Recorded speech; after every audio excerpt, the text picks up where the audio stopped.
राम राम जी। जपजी साहब जी की 7वीं पौड़ी है। जे जुग चारे आरजा होर्द सुनी होए, नवा खंडाव च जानिए नाल चले सब कोए। गुरु नानक जी कहते हैं कि हम सब के अंदर एक इच्छा होती है कि हमारी आयु लंबी हो, क्योंकि अगर हमारी आयु लंबी होगी तो हम कई तरह के सुख भोग सकते हैं संसार में। तो गुरु नानक जी कहते हैं कि कितनी लंबी आयु तुम चाहते हो?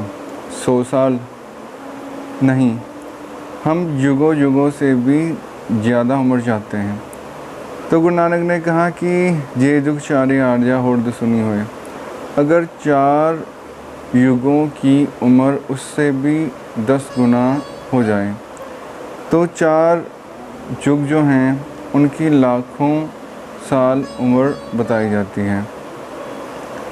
जैसे सतयुग है, द्वापर, त्रेता, कलयुग, तो कई लाख वर्ष इनकी मिला के आयु बनती है और उसको 10 से गुना कर दिया जाए तो कई करोड़ वर्ष बन जाती है। मान लीजिए अगर आपका जीवन 10,000 करोड़ वर्ष का भी हो। नवा खंडावे जाने नाल चले सब कोए। 9 खंड पृथ्वी जो है, पूरी पृथ्वी के लोग ही आपको जाने। एक दूसरी हमारे मन के अंदर इच्छा होती है कि सब हमें जाने, हम कौन हैं, हमारा नाम क्या है। तो एक इच्छा हमारे मन में होती है कि दूसरे हमें जाने, हमारे मोहल्ले वाले, हमारे शहर वाले, हमारे राज्य वाले या हमारे देश वाले, सब हमें जाने। तो इससे हमें बड़ी प्रसन्नता होती है। तो गुरु नानक कहते हैं नवा खंडा विच जानिए नाल चले सब कोए। अगर तुम्हें पूरी पृथ्वी वाले जाने, 9 खंड पृथ्वी, पूरी की पूरी पृथ्वी वाले लोग भी तुम्हें जाने, सिर्फ जाने नहीं, नाल चले सब कोए। एक हमारे मन के अंदर यह अभिलाषा होती है कि हमारी बात हर कोई माने, हमारे साथ चले, जो हम कहते हैं वो ही दूसरा व्यक्ति करे। ये अभिलाषा भी गुरु नानक जी कहते हैं अगर पूरी हो जाए। चंगा नाव रखाई के जस कीरत जग लई। एक हमारे मन में इच्छा होती है कि चंगा नाव रखाई के, अच्छा नाम हमारा हो, हमारी जो है कीर्ति पूरे जग में फैले, सारे हमारी तारीफ़ करें, सब पहचाने तो सही, लेकिन नकारात्मक तरीके से नहीं, सकारात्मक तरीके से। तो चंगा नाव रखाई के जस कीरत जग लई, पूरे जगत में हम एक अच्छा नाम रखाएं अपना, कि हमारी कीर्ति फैले, यश फैले, लोग हमें सकारात्मक तरीके से जाने। जे तिस नदर न आवी ता बात न पूछे के। गुरु नानक जी कहते हैं कि जो हमारे मन के अंदर इच्छाएं हैं, अगर वो प्रचंड रूप से भी बढ़ जाएं और अनहोनी सी बात लगती है कि 9 खंड पृथ्वी में हर व्यक्ति हमें जाने और हमारी उम्र जो है लाखों करोड़ों वर्ष हो जाए, लेकिन अगर यह अनहोनी बात भी हो जाए फिर भी जेतिस नज़र ना आवी, अगर वो व्यक्ति अपनी स्वरूप को नहीं पहचानता, अगर वो व्यक्ति आत्म साक्षात्कार करने में सफल नहीं होता, तब बात ना पूछे के, तो उसकी ये हालत होती है कि वो लाखों करोड़ों वर्ष की अवधि भी एक दिन समाप्त हो जाएगी। जो यश कीर्ति है वो भी एक दिन मिट्टी में मिल जाएगी। इतने बड़े बड़े राजे महाराजे रहे हैं, उनकी यश कीर्ति नहीं टिक पाई तो हम क्या चीज़ हैं। तो गुरु नानक जी कहते हैं जे तिस नज़र न आवे ता बात न पूछे के।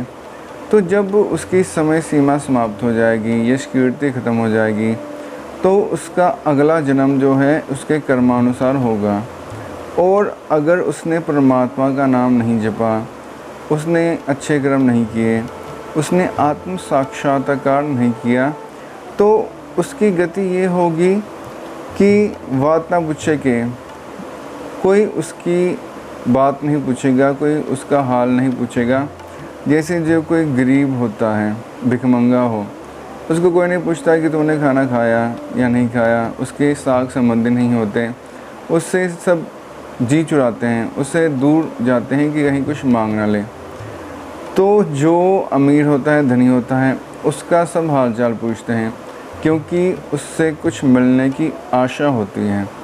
तो गुरु नानक जी कहते हैं कि उस व्यक्ति की हालत एक भिखारी की तरह हो जाती है कि उसका हाल जानने की कोई कोशिश नहीं करता, कोई नहीं पूछता तो सुख में है, दुख में है, कैसा है। कीटा अंदर कीट कर दोषी दोष धरे। गुरु नानक कहते हैं कि कीटा अंदर कीट कर, जो कीड़ों में भी अति निकृष्ट कीड़ा बन जाए। जैसे कई कीड़े जो होते हैं हमें दिखाई नहीं देते, इतने महीन होते हैं, कब हमारे पैरों के नीचे आ जाते हैं, कब मर जाते हैं, पता ही नहीं लगता। कीटा अंदर कीट कर दोषी दोष धरे। तो वो जो दोषी होता है, गुरु नानक कहते हैं कि वो दोषी जो है, उसके दोष उसके कर्मानुसार उसके नए जन्म में उसे भोगने पड़ते हैं। जो दुर्गुण उसने शक्ति प्राप्त होने पर किए थे, जो उसने अपराध किए थे, उनका फल उसे भोगना पड़ता है। जैसे कहते हैं तपो राज राजो नरक।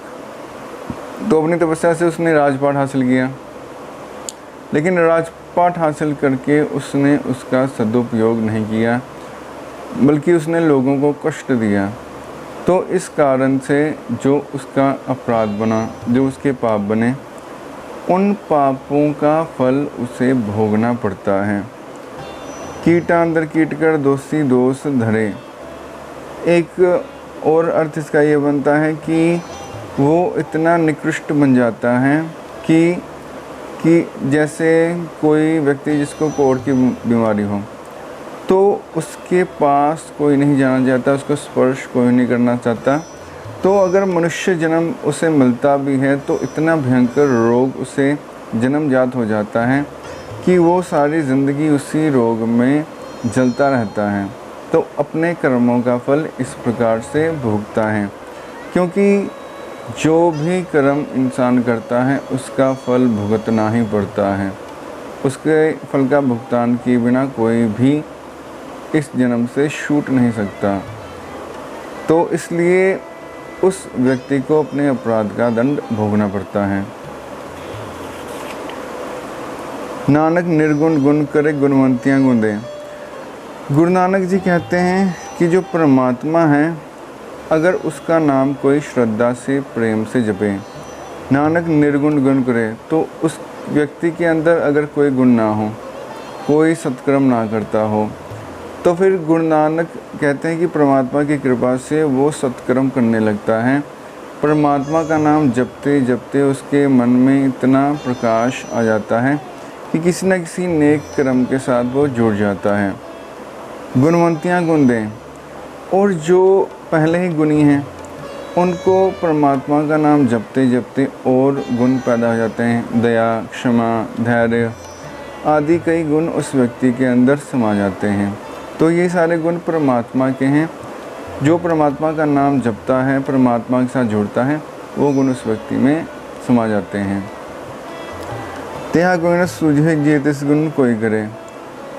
गुरु नानक कहते हैं कि जब उस व्यक्ति के अंदर वो गुण समाते हैं, दया, क्षमा, दान, पवित्रता, सरलता, तेहा कोई न सूझे जे तिस गुण कोई करे, तो वो जैसे समुंदर की बूंद समुंदर में समा जाती है, जैसे पानी पानी में मिल जाता है। तो निरंकार के गुण जिस व्यक्ति में आते हैं वही निरंकार में लीन हो सकता है। तो जब वो निरंकार में लीन हो जाता है तो उसको कोई भी उस समुंदर से अलग नहीं कर सकता, उस बूंद को समुंदर से अलग नहीं किया जा सकता, क्योंकि वो समुंदर का ही रूप हो जाती है। और इसका एक दूसरा अर्थ ये हुआ, तेहा कोई न सूझे जे तिस गुण कोई करे। ऐसा और कोई भी नहीं है जो एक निर्गुणियार व्यक्ति को गुणी कर दे। हम चाहे जितनी भी कोशिश करें, अगर किसी मूर्ख व्यक्ति को समझाने का प्रयत्न करते हैं तो वो कभी सफल नहीं होता, वो मूर्ख का मूर्ख ही रहता है। हमारी एक बात भी कोई मूर्ख व्यक्ति नहीं मानता, चाहे जितना मर्जी ज़ोर लगा लो। तो हम कहते हैं भैंस के आगे बीन बजाने का कोई फ़ायदा नहीं है। लेकिन जो परमात्मा है, अगर उसकी इच्छा हो तो एक मूर्ख को भी पंडित महाज्ञानी बना देता है। उस परमात्मा के अतिरिक्त ऐसा और कोई भी नहीं कर सकता, चाहे जितना भी जोर लगा लें। तो गुरु नानक कहते हैं कि ऐसा और कोई भी मैं नहीं देखता परमात्मा के अलावा, जो एक मूर्ख निर्गुणी व्यक्ति को, एक दुष्ट को, एक पापी को गुणवान साधु संत बना दें।